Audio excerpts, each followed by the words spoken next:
саат 5-тен кийин 6-дан кийин үйгө кача баштайт. Сулук салонго тынбай адам издеп турабыз. Оптом бизнесте дагы адамдар издейт. Адамдар менен жетишпей атам иштеген жардамчы издеш керек болот. Туруктуу, күчтүү команда азыр түзүлө элек. Шахталарда иштеген адистерди дайым алып кетип турчу.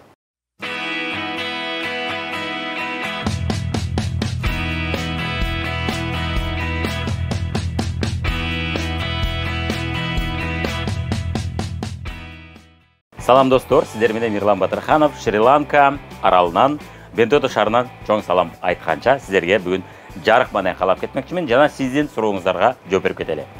Биздин бизнеске биз маалымат берип, түшүндүрүп анан кийин түшүндүрө баштасак, бизге ушундай сөздөрдү айтышат. Адам издеш керек да, мен адам таба албайм го дегендей кылышат. Же мага адам издеген жакпайт дешет.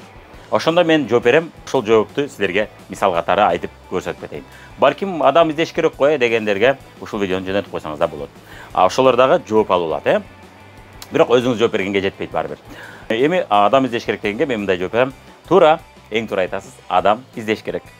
Бардык эле бизнестердегидей, бардык эле ишканалардагыдай адам издеш керек. Жетекчилер, бизнес кургандардын бардыгы дайыма адам издейт. Эгерде сиз жакшы турмушта жашагым келет, жакшы киреше тапкым келет, өзүмө эркин болгум келет, чет өлкөлөргө саякаттагым келет, башкача турмушта жашагым келет, мен башкача деңгээлде жашагым келет десеңиз, анда адам издеш керек бардык жерде. Адам издесеңиз, анан кийин сиз жакшы жашайсыз. Адам издебесеңиз, аз кичинекей айлыкка иштеп жүрө бересиз. Кандайча? Мисал үчүн сиз кичинекей бизнес ачсаңыз, кичинекей бизнес павильон болсо, адам издебейт. Себеби ал жерде эртеден кечке өзүңүз иштейсиз. Мисал үчүн базарга чыгып соода кылсаңыз, адам издебейсиз, өзүңүз чыгып соода кылып келесиз. Бирок мен жардамчы алайын, кээ бир күндөр чыга албай калат экен, ооруп калганда точка ачылбай калат. Же болбосо өзүм жетишпей атам, кардар көп келатат. Товар келген күнү жетишпей калтам, кардар менен сүйлөшкөнү. Десеңиз, жардамчы издеш керек болот. Эмне кыласыз? Адам издейсиз. Демек сиз бизнесиңизди чоңойтом десеңиз эле, адам издеш керек болот. Анан ал жардамчыланганда биринчи жардамчыңыз туура келбей калышы мүмкүн, жакшы иштебеши мүмкүн, үйрөнө албашы мүмкүн. Ал жардамчы менен коштошосуз. Биз көп адам жумушка алдык да, билебиз. Өз башыбыздан өткөргөнбүз. Бизде 2 чоң сулуу салонубуз бар, ал жерде 30га жакын киши иштейт. Бизде 4 бизнес бар. Анан той салону бар. Ал жака да адам издеп анан акыры таптык. Сулук салонго тынбай адам издеп турабыз. Ошондой эле бизде офисибиз бар, товар берчү. Бул 3-чү бизнесибиз, товар берчү бизнесибиз бар. Бул биздин тармактык бир бизнес маркетингке же фабрикке тиешеси жок бизнестерди айтып атам. Ал жакта да биз адам издейбиз. Анан биринчи адамыңыз туура келбей калат, экинчи адам өзү иштегиси келбейт, иштебей, үчүнчү адам дагы туура келбейт, анан бир 4-чү, 5-чи же 3-чү, 4-чү адам туура келет. Адам издейбиз кечке. Анан ал дагы 1 жыл, 2 жыл иштеп, дагы башка тармакка кетип, же төрөп жана башка болуп иштебей калат. Анын ордуна дагы адам издейбиз. Өмүр бою адам издейбиз. Эгерде сизге жардамчы керек болсо. Ал эми сиздин ишканаңыз чоң болсо, бул дүкөн, кафе болсо, анда бир 10 чакты, 20 чакты адам издейбиз. Тынбай. 20-нын бардыгы өмүр бою иштебейт да сиз менен. Кандай бир убакыт иштейт, туура келет, сизге туура келбей калат. Кээ бир моменттерде өзгөрткөнү каалайсыз, бирок ал адам өзгөрбөйт. Сиздин бизнесиңиздин концепциясына сиз бизнес ушундай болуш керек деген нерсеңизге туура келбей калат. Анан аны алмаштырасыз, жана башка боло берет, Мисалы үчүн биздин сулук салонунда мындай өзгөчө жашы чоңураак үй бүлөлүү адамдар келип иштегенде саат 5-тен кийин 6-дан кийин үйгө кача баштайт. Өзгөчө келин болгондор. Кардарлар саат 7-де, 8-де келип алышат. Эмне кылабыз? Жаштардан көбүрөөк алып турганына аракет кылабыз. Эми албетте ошол сулук салонунда иштегендердин баары тең эле жаштар эмес, бирок жаштар 30%, 40% жаштардан алып турганына аракет кылабыз. Жаштар 7-8ге чейин иштеп кетишет да, кардарлар наразы болуп кетип калышпайт. Мен атайын келсем жок экен жумушчулар дебейт да. Дайым толуктап туруш керек болот жаштар менен. Көрдүңүздөр, дайым адам издейбиз. Эгерде сиз бизнестин ээси болгуңуз келсе, бизнестен акча тапкыңыз келсе, эртең келечекте сиз иштебей калган күндө дагы бизнесиңиз иштеп акча алып келип турсун десеңиз, адам издейсиз. Баса айта кетчү нерсе, оптом бизнесте дагы адамдар адам издейт жана бизнес партнер издейт. Бизге окшоп, оптом бизнес бизге окшош. Биз оптом бизнес жасайбыз да өзү. Мына оптом бизнес, мисалы үчүн Түркиядан мага тынбай, мен ишкер экенин билип калганда, ушундай товар бар бизде, ошол жактан бир точкадан сатпайсыңбы, биз сага товар жөнөтөбүз, биз менен иштеш, бизде сонун товарлар бар, аябай ходовой жана башка деп сунуш кылышат. Оптом бизнестегилер дайым партнер издешет. Алар өзү жекеме-жеке, өзү түзмө-түз кардар менен иштебейт, алар партнерлор аркылуу сатканга аракет кылат. Ошондо чоң объем, чоң партияда сатылат, Эч убакта адамдар өзү жалгыз чоң ишти жасай албайт дедик, чоң оборот, чоң сооданы жасай албайт. Команда менен башка адамдар аркылуу жасалат деп атабыз, оптом бизнесте ошондой. Анан ошол оптом бизнестегилер дайым партнер издеп табышып, ошол партнер аркылуу, ошол дүкөн аркылуу сатайын дейт. Алар түзмө-түз бардык шаарларды камтый албайт, бардык региондорду камтый албайт. Чоң суммада сатыш үчүн башка региондорго чыгыш үчүн алар дайым партнер издейт. Биз дагы ошондойбуз. Биз дагы көбүрөөк адамдарга чыгыш үчүн партнер издеп табабыз. Жана мен көрсөтүп кеткендей, 3 адам 20дан тапканда 80 болду деп айткандай, дал ошол схемада оптом бизнестердин баары ошол схемада иштейт. Ошон үчүн сиз оптом бизнес жасашты да үйрөнүп атасыз. Мунун эч жаманы жок деп ойлойм. Эгерде сиз жетекчи болсоңуз, жетекчи, мен атам бир убакта көмүр тармагында, алтын тармагында жетекчи болуп иштеген, шахталарда, мамлекеттин шахталарында постоянно дайым адам издейт эле. Башка шаарларга, ошол шаарларда адис жетишпей, мисалы үчүн Казарманда иштегенде адис жетишпей, Кадамжай тараптан, Кызылке тараптан шахталарда иштеген адистерди дайым алып кетип турчу.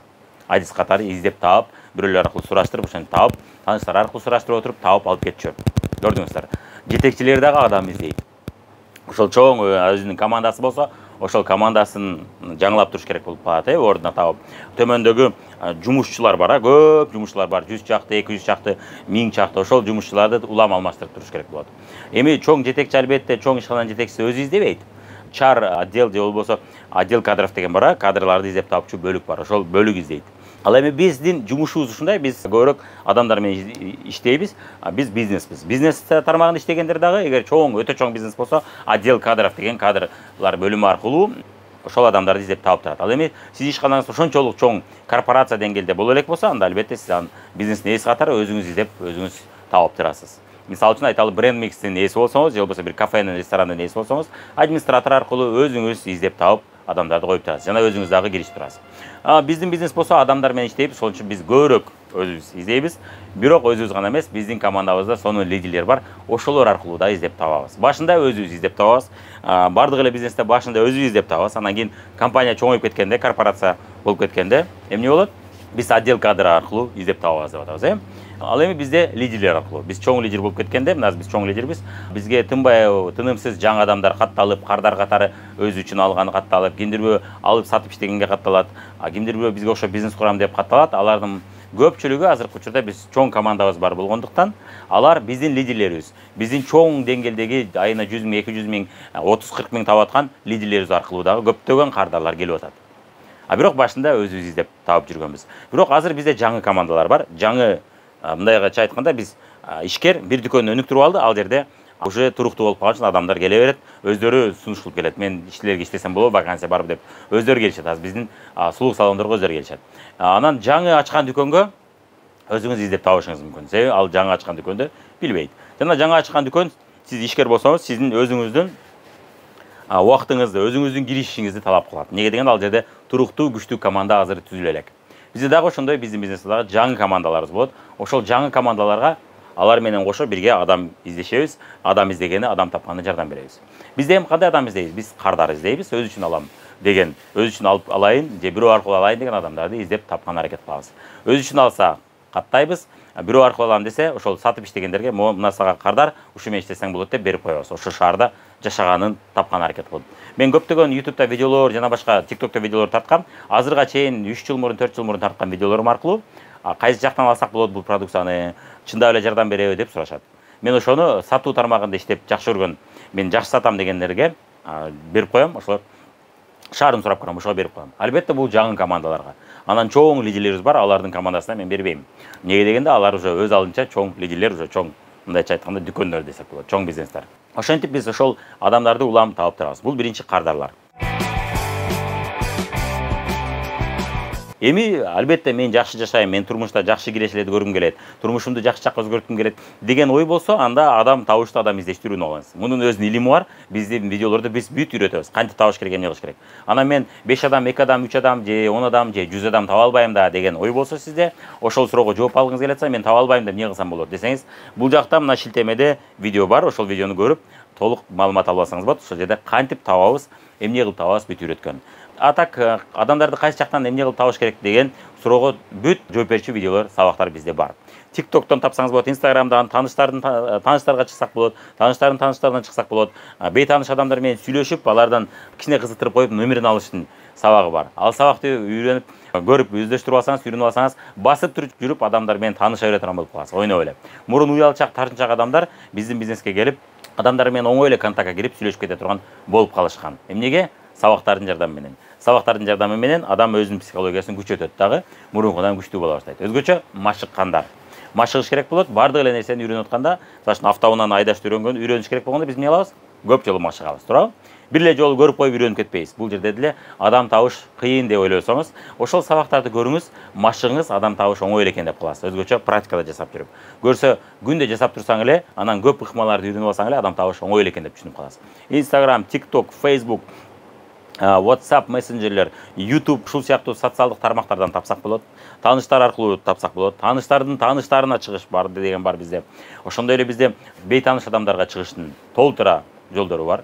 Ошолорду үйрөнүп алсаңыз эле сиз адам издеш керек, адам табыш керек деген сизде проблема болбойт. Сизде тескерисинче адамдар менен жетишпей атам иштегени деген проблема болот.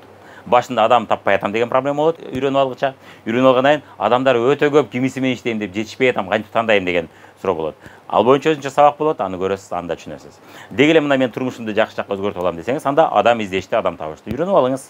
Ошондо сиз жетекчи катары, бизнестин ээси катары чоң команда менен кыймылдайсыз. Чоң команда менен чоң ишти жасай алабыз.